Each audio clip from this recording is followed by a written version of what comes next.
Hello and welcome to the A&A Coffeehouse. Go ahead and have a seat wherever you like. Adam and Anthony will be with you shortly. While you wait, please enjoy a cup of our delicious coffee. As always, we have Colombian, Cappuccino, Espresso, and Americano.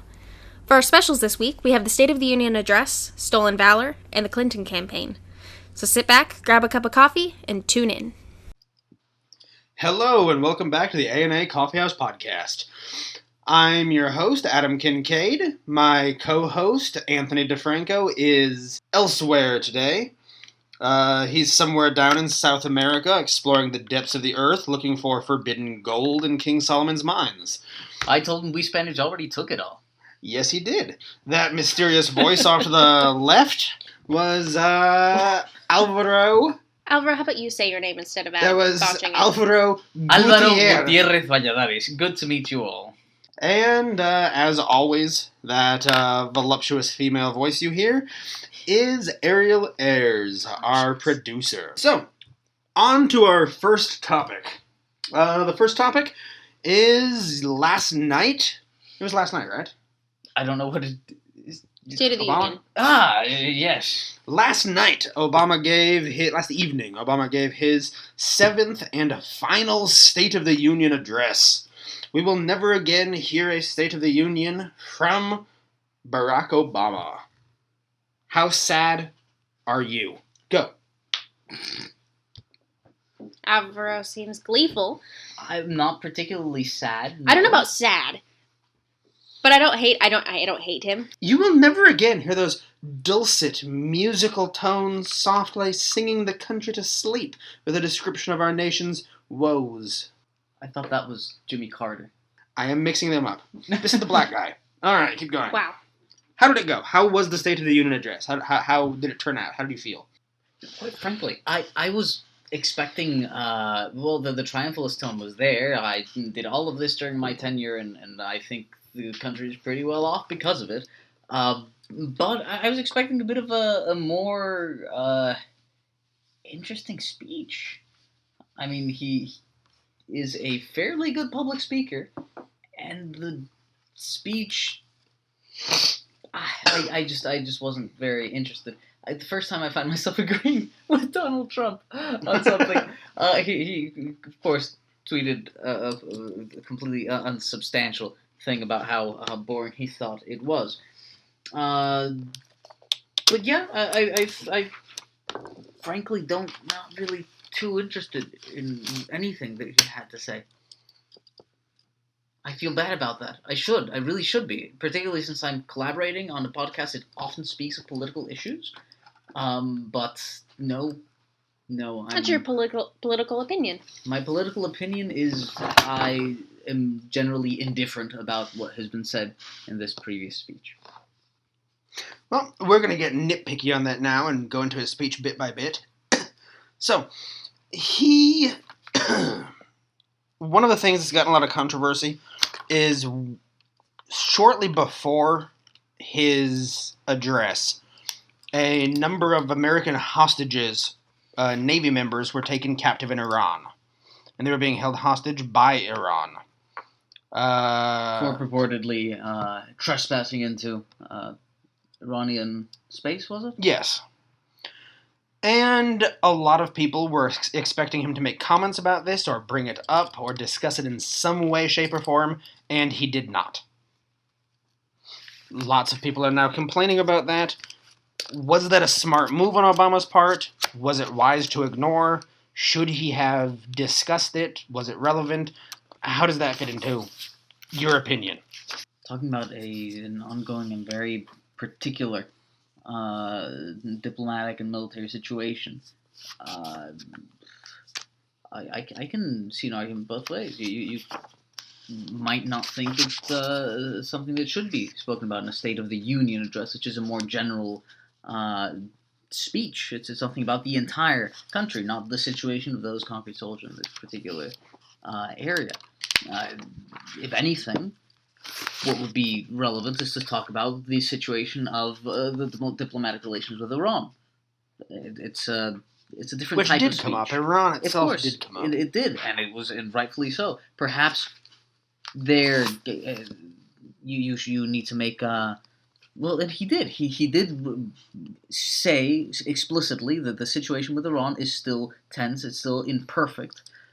But any more than that, I don't see that it was necessary. All right.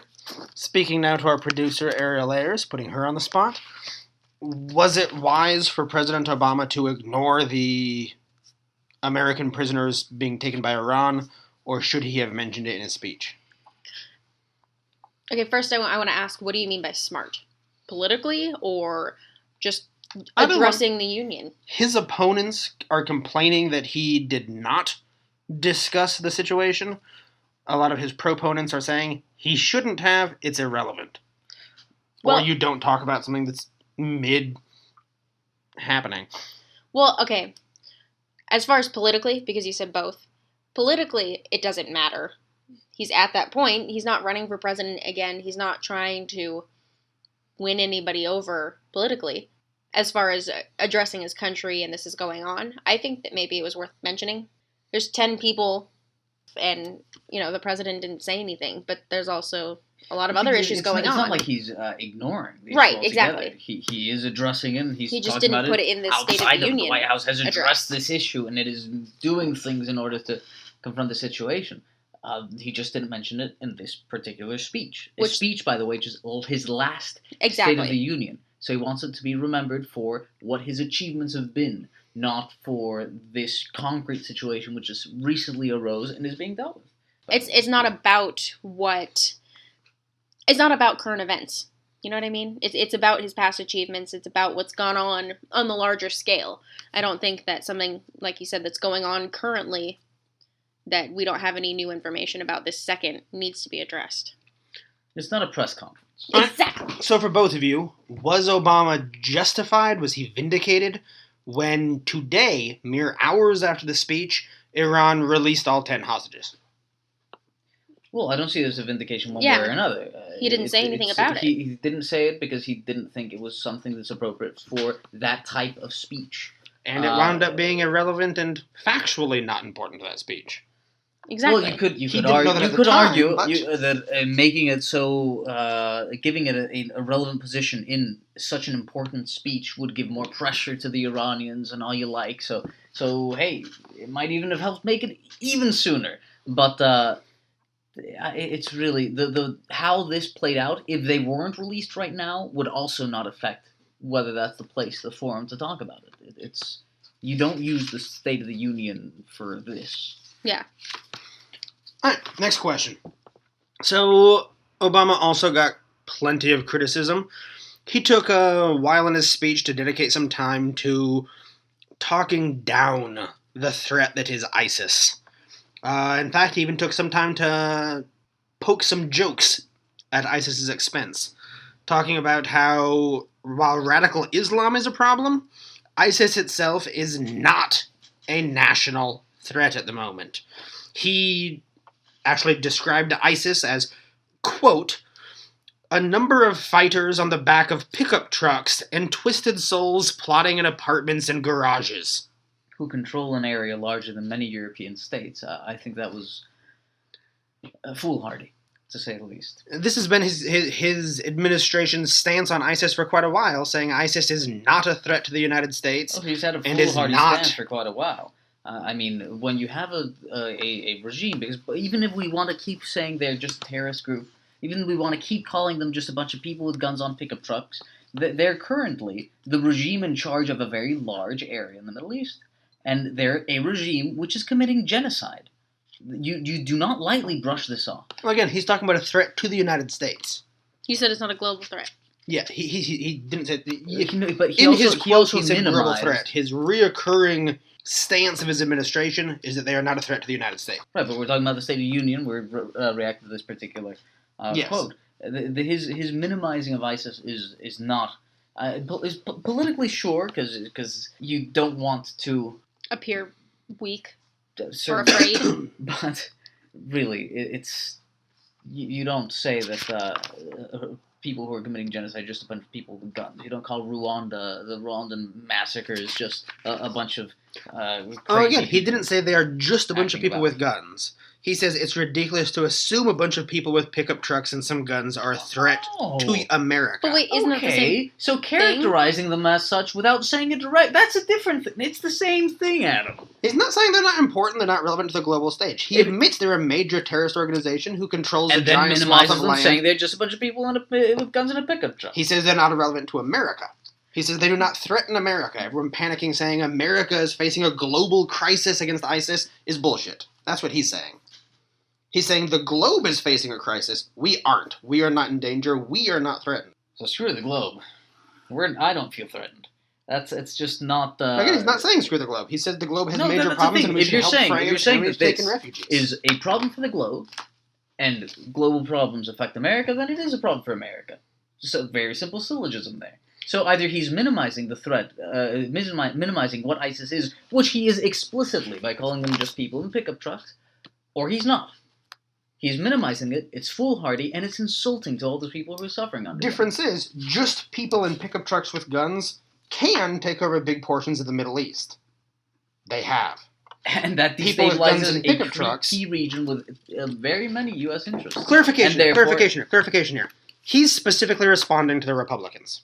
The Republicans keep saying, we need to build up our defense and build up our military and protect America with more police to protect us from ISIS. So, his response is to them saying that's bullshit. ISIS does not propose a threat to the United States. As we were saying before, responding to particular immediate things is not the role of the State of the Union. So if he's not supposed to talk about the American military who has been taken by Iran because it's an immediate thing, he's not supposed to answer to direct partisan bickering.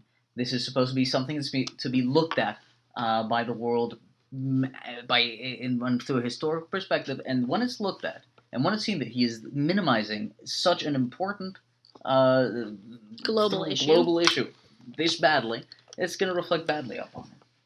That's a perfect segue, so I'm going to table ISIS for a moment, because I'm certain they will come up again in the future. I hope we could just literally do that forever. Yeah. So, you just opened a perfect segue.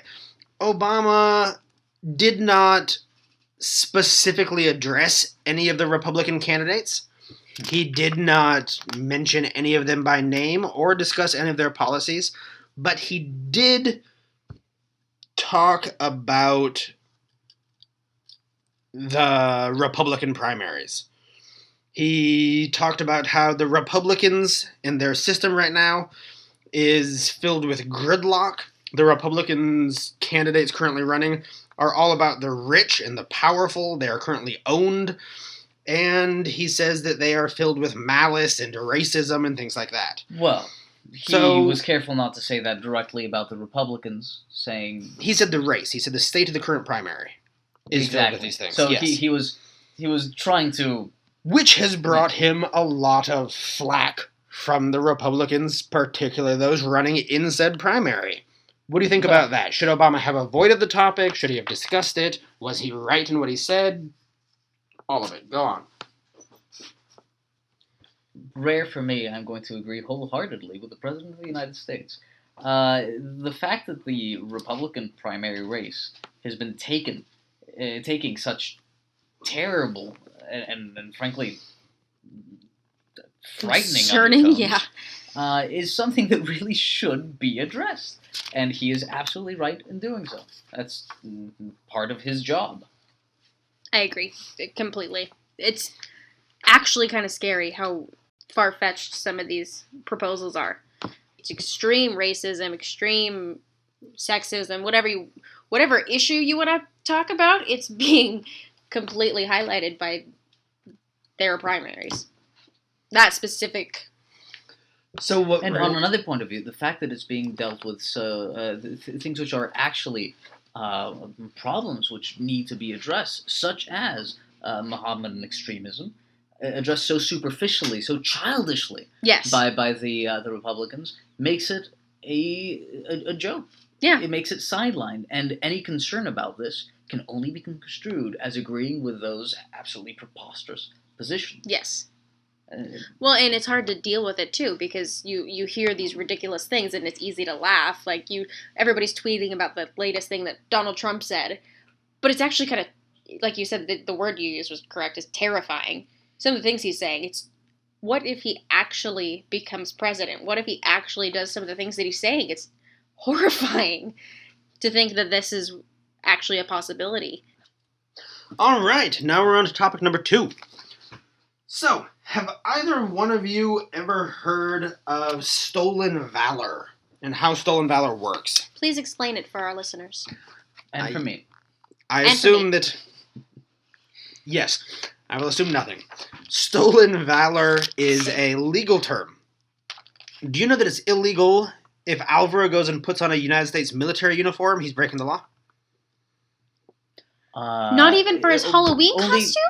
There is only if you're actually impersonating. Correct. If you're trying to convince people that it's true. A soldier and trying to reap the benefits, social or I did know that. That's called stolen valor. Mm. If Ariel were to wear a purple heart, she's breaking the law. That's stolen valor. She's taking credit for something that didn't happen. There was a man, Elvin Joe Swisher. His first name's Elvin. He lives in Idaho. He was convicted under stolen valor for falsely claiming military accomplishments. The courts just listened to this in an 11-panel 9th U.S. Circuit Court of Appeals. An 11-judge panel. I missed a word there. And they just struck down stolen valor. Really? Yep. They said wearing a military thing, lying and claiming that you're a military person, wearing medals you didn't earn, all of that falls under the First Amendment. Free speech. Wow. But that's not free speech. You're not voicing your opinions, which is what that's for, to protect political opinion. It's not there to protect, fraud. They are saying that it falls under the free speech amendment. First Amendment protects that in the same way that it protects cheating on your spouse and lying to people and making false Which Facebook are all posts. Things that should not be protected under the You're First not allowed Amendment. to impersonate. You're not allowed to pretend to be a doctor. You're not allowed to pretend to be a You're absolutely cop. allowed to pretend to be a doctor as long as you're not in the doctor's office. That's what I'm saying. You can't go in. Okay. But you can go to a bar and tell everyone, "Hey, I'm a surgeon. Nice to meet you." Yeah, whatever. That doesn't matter.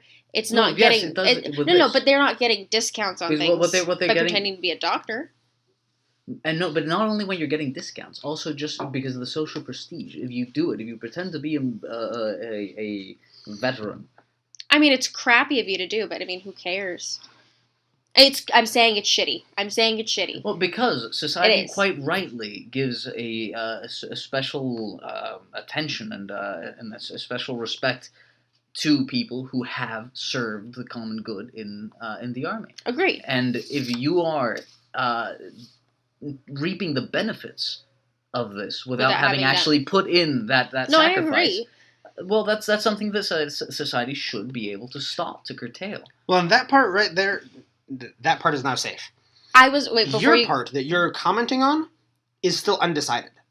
The courts did not comment on whether or not you were allowed to go and try to claim benefits or stuff like that, because places aren't required to put benefits. It is a choice. They say, hey, we want to support our veterans.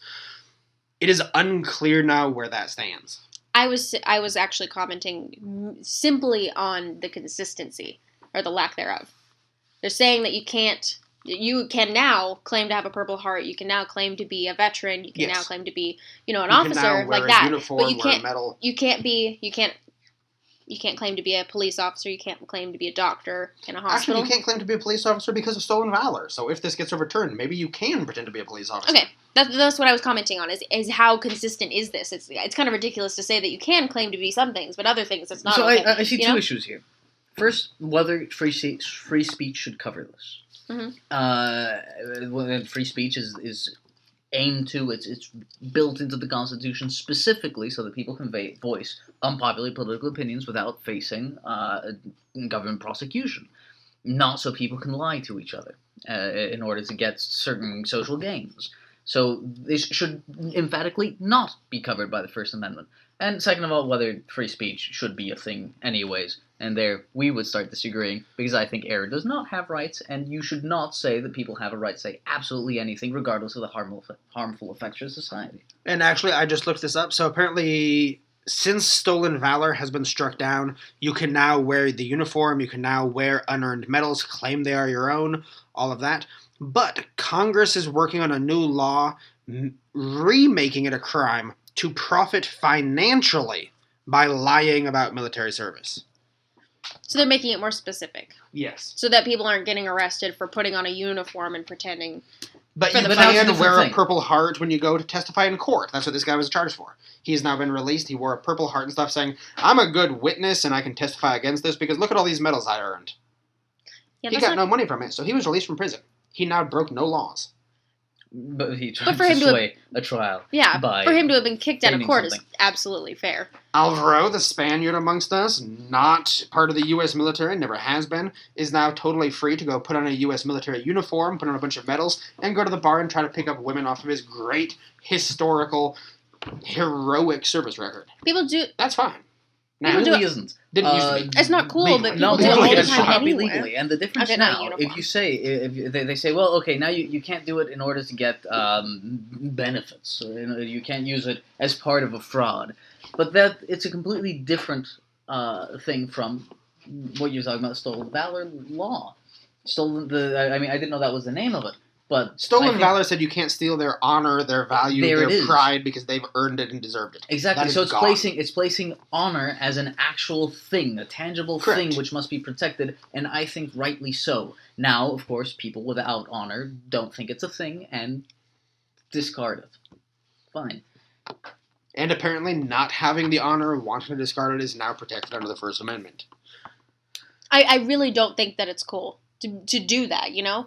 People go to wars and stop smiling at me so flirtatiously, Adam. We're doing a podcast and they're not supposed to know we're dating. Stop So it. you'll be erasing that. Oh my god, yes. You distracted me horribly. You talk now. I don't know what I was going to say. I'm pleased by your irate speech. I've had a really bad day today, Adam. Keep going. This I don't- stolen ballot thing is really pissing me off. I don't know what I was going to say. I have such a bad headache. Anyway, I think it's terrible that people do that and that now it's so that they can do more freely. But I do kind of like that they're making it more specific. I want to clarify for our It's viewing already audience covered. right now. I want to clarify for your viewing audience right now that while usually we discuss the podcast topics in advance, we don't discuss them. We inform each other what the topics are in advance.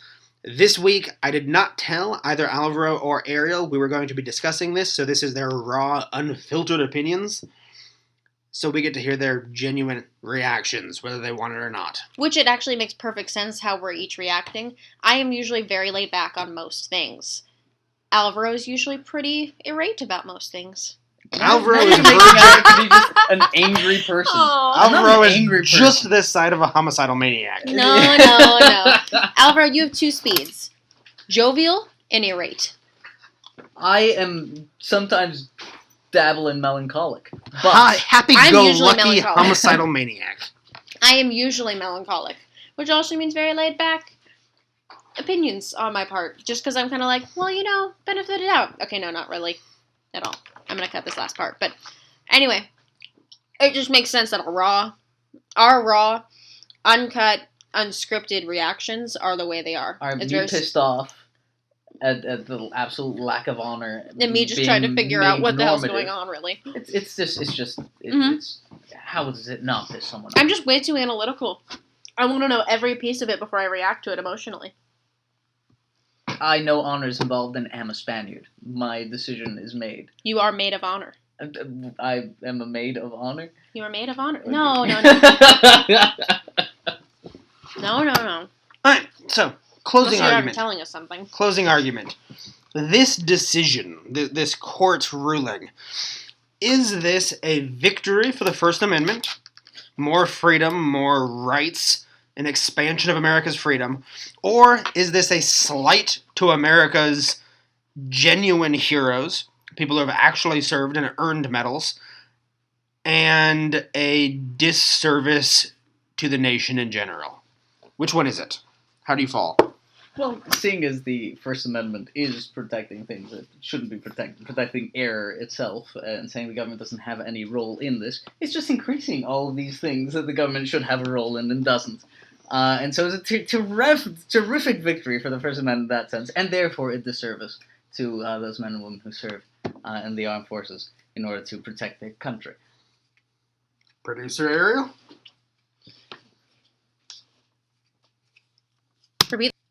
In the sense that the You first... haven't played it, have you? I have. Oh, go. Thanks. I know what I'm doing. I know what I'm doing. In the sense that it's a victory for the First Amendment, sure, because the First Amendment does cover the ability to kind of say whatever you want. It's super shitty slap in the face for the veterans, though, too. They did literally risk their lives fighting for their country. People with the Purple Heart, they have all these accolades that they deserve, and then there's people running around going, we can do it, without having to do it. Anything to deserve it. Yeah, it's crappy. It sucks. I think it's a bit of both. It covers more First Amendment rights, yes, but it also... It's shitty. It is shitty. I agree with you, Alvaro. To an extent. I'm not angry. I'm not upset. And also probably do not think that the First Amendment is in itself an evil. No, see, I agree. No. I agree. I agree with both of these. I agree with both sides of this. It is an expansion of the First Amendment. Yay, we have more freedom. Yay, there are less things we can go to jail for. And this is an example of the First Amendment protecting things that are somewhat despicable, like neo-Nazis having their rallies. Yeah. Or like the Westboro Baptist Church protesting the Amish kids at the funeral of Matthew Shepard. Or I agree. The Ashley Madison website, which we talked about in an earlier episode of the show. I don't know, that one's kind of funny. Shut down. That one was kind of funny. So yeah. So all these different things protected by the First Amendment, not necessarily good things, but freedom! Yeah. Ooh. Exactly. Glad we agree again, Adam. All right. Next topic. All right. Topic number 3. Hillary Clinton has been in the news a lot lately. Usually we talk about Bernie Sanders or Donald Trump because they are in the news regularly because they are outsiders, outside the box. Hillary Clinton's been in the news a lot lately. The first of 3, is everyone is getting excited about the primaries in Iowa. The first actual vote in the primaries is taking place in Iowa in 3 weeks' time. And everyone's making a big deal about this. Donald Trump is in second place for the Republicans. Ted Cruz is winning. And now it is official. For the first time in this entire election cycle, Hillary Clinton is also in second place. Really? Because Bernie Sanders has passed her by 10 points. So then we're really talking about Bernie Sanders. We're talking about Hillary and how does she react to that. Oh, really? Instead of Bernie Sanders and how he's Why wouldn't we talk about the front runner? You'd think that's the news here. Because, as I've gone on before, the primaries in Iowa are entirely irrelevant. So, Hillary knocked out of first place for the first time. Everyone keeps going after Hillary as being the heir apparent.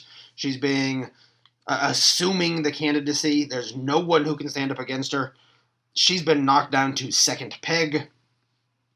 In Iowa. Which, again, my opinion, Iowa is completely irrelevant. So what does she do? What does it mean to Hillary Clinton's campaign that she has been knocked to second place? Why is it that you say that Iowa is so unimportant? The way that Iowa's primaries work is so how the primary system works in our electoral system is we vote for people, but every state has a different way of counting the votes. Only the superdelegates matter. So in California, there's certain states that are winner take all. So whoever wins the primary in that state gets all of the points. So like California, you win California, you get like 130 points. I'm totally making up a number right now, but you get all of them. A big chunk, like 130, 50, something like that. In Iowa, it's still divided. Whoever wins Iowa gets like 8 points. And second place gets like 6 points, and third place gets like 5 points. So the winner of Iowa is going to be 2 points up from the person who came in second. And another 2 points up from whoever came in third. Isn't Iowa one of those states that is very often the one that shows who's going to win, though?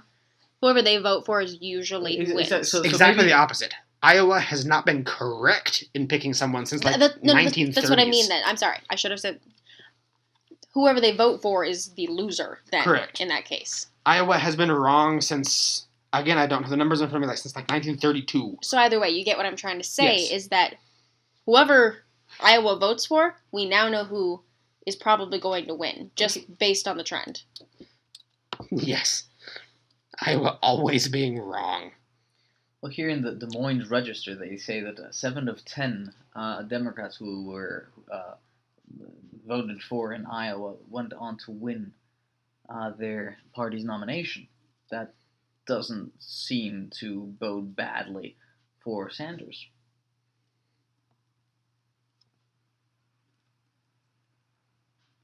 I'm staring at you blankly. I missed something. What? According to this on the Des Moines Register, it says that 7 in 10 of the Democrats who won in Iowa went on to secure their party's nomination. So it's not that bad a predictor. It's not a great predictor, but it's not entirely. My stat is also predicted the president, not the nominee, predicted the president. They never ever vote in the president. Right, but here we're talking about who's going to become the party's nominee. Correct. In the primaries. Not who's going to become the presidential hopeful, because Republicans also have. Yes. Okay. So? So it's saying that Obama lost Iowa. Mitt Romney may have won. So he got the primary, but he didn't win the presidency. And prior to that, well, I guess it was Obama again. So Obama didn't win Iowa, but McCain may have. So they might pick the nominee, they just don't pick the winner of the actual presidential party. Not since a ridiculously long time ago. My pointing this out was that you were saying that it's irrelevant. I think that maybe it's relevant in that usually, if you're looking at who wins what, usually whoever they pick is the loser. Why would they actively try to get Iowa to vote for them then? This is why I'll never be a politician. Because it's the first, and so you get a lot of publicity for it. It was a joke. I'm not entirely sure if it's that bad. I mean, George Bush won in Iowa, as did. There's also a lot of talk over whether or not he was the actual winner. Yeah, just type in Iowa nominations. The top that's three the first things are all Iowa the irrelevant. That's the first one. Ouch. Iowa the irrelevant. Does Iowa ever see this and get really indignant, or do they embrace it? Well, they say we're getting all the money anyway, so... Right. Yes. Californians can go lick their wounds on their blogs as much as they like. It's one of my favorite dismissals. You can go lick your wounds on your blog all you like. You know my favorite insult while Adam's looking for more information? My favorite insult ever is that you are so dense that light bends around you. Ooh. Right? I wrote that on the article that Adam showed us about the pedophiles. I wrote that they are so... light bends around them. It's recording. Go ahead. I was stalling while you were... So actually, Ronald Reagan won Iowa. He did win Iowa. He was relevant, but he was the first one in a long time, and he won everywhere. So they aren't counting that one. The poll that I was looking at, says not counting Ronald Reagan. They haven't won since back at the turning of the century. So, except when we're wrong, we're right.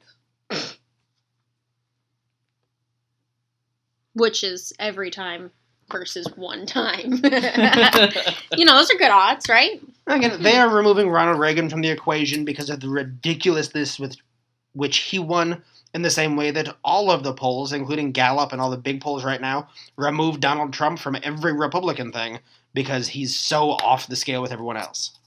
They say, not counting Donald Trump, these are the poll stats. Which I don't see what the point in that is. They're wishful thinking.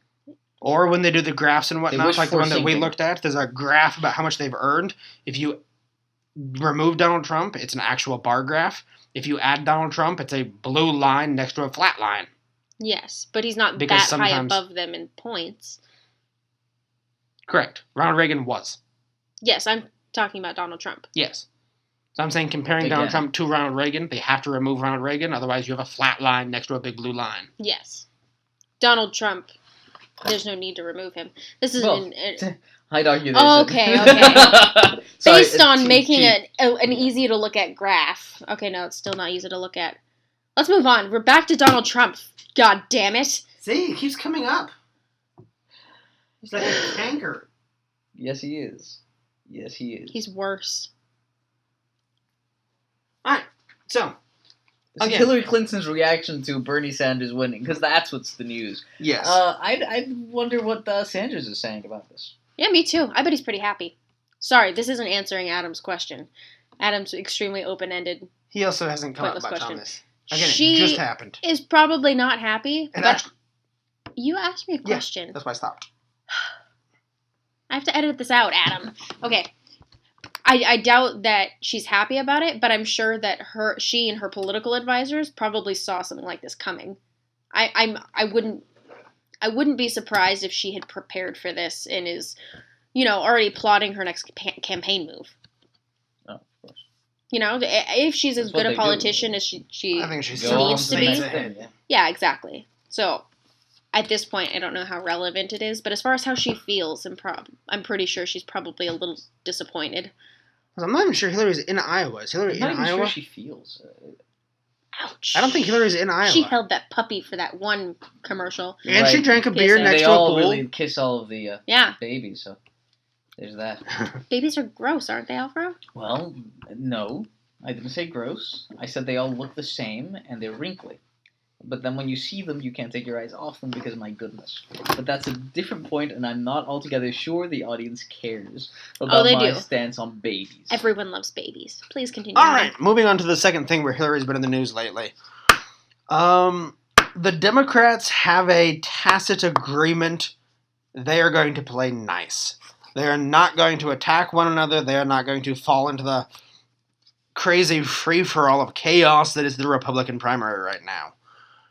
A couple of days ago, Chelsea Clinton, Hillary and Bill's daughter, she went on the news and spent a fair amount of time bashing Bernie Sanders' plans for the economy and for healthcare.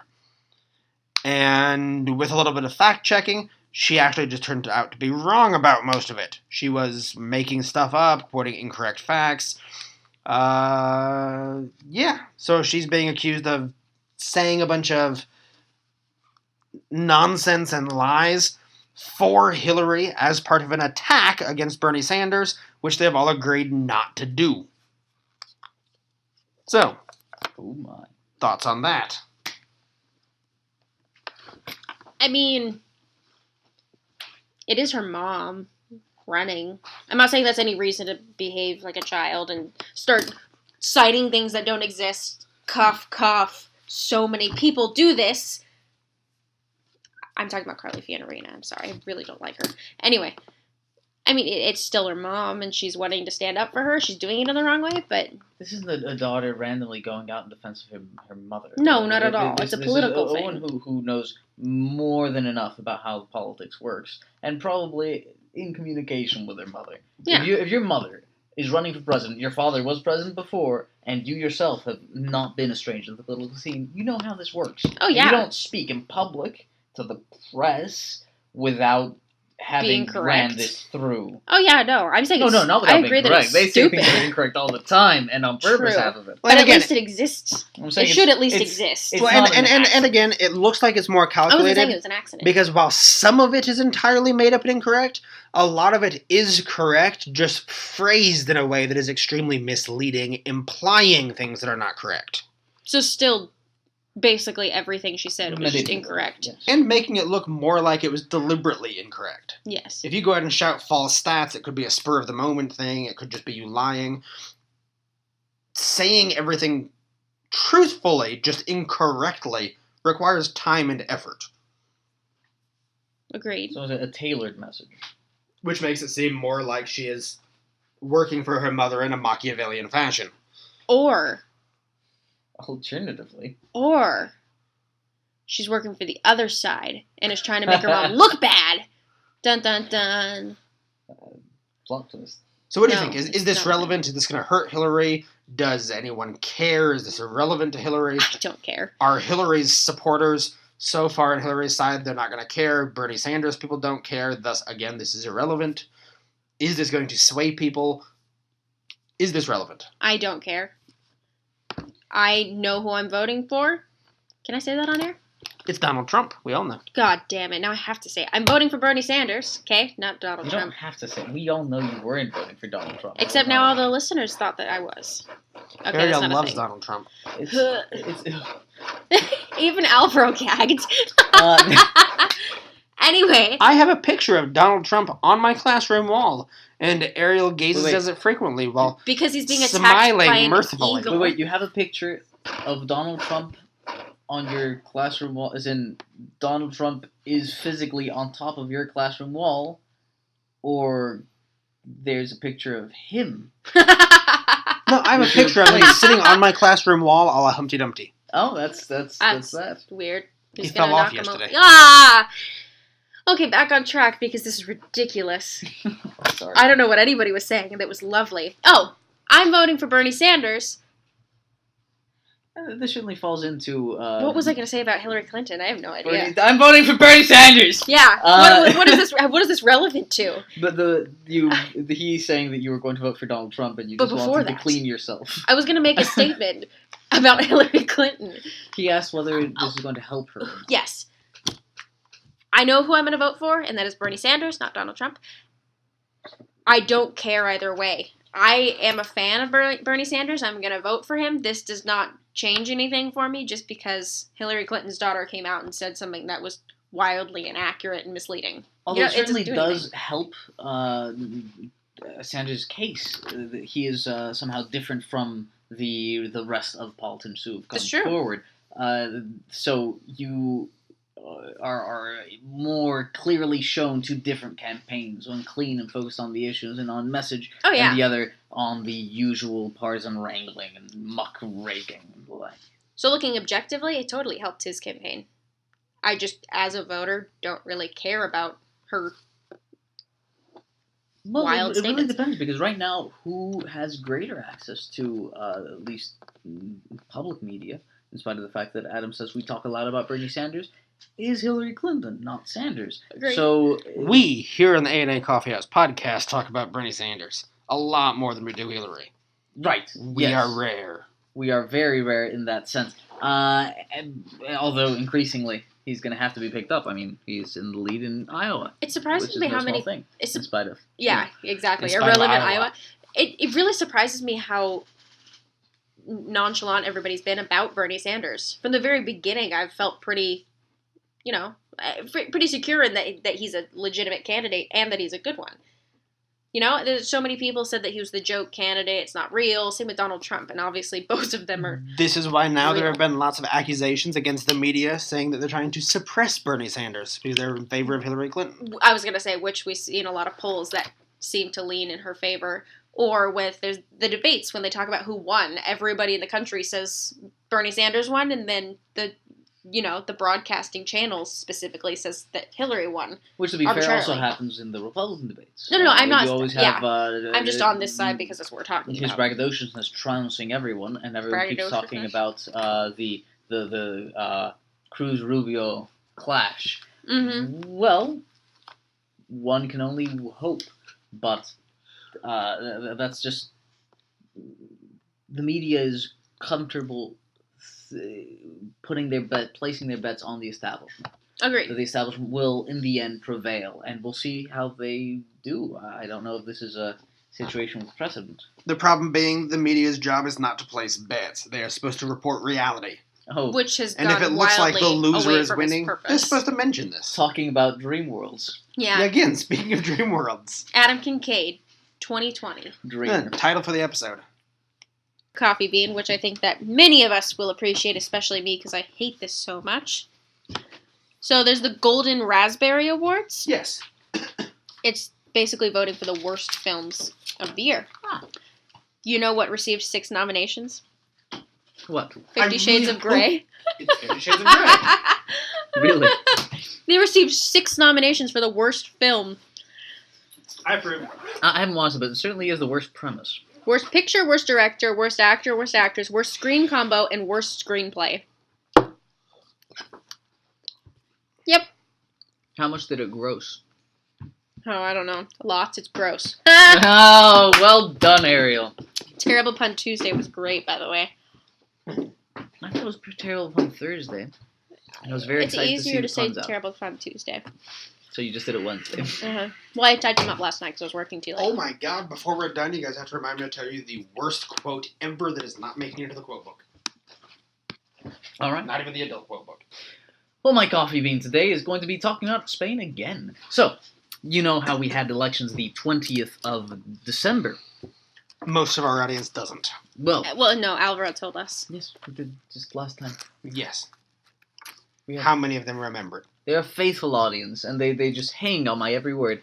Now, we still don't have a president. I have decided faith on. in you, audience. That was not a dismissal of you. That Yes, it a was. It dismissal was. of- He doesn't trust you. Spain? So That was a dismissal of average him- Americans. I Let him do- coffee bean. So you must love and respect me and not Adam.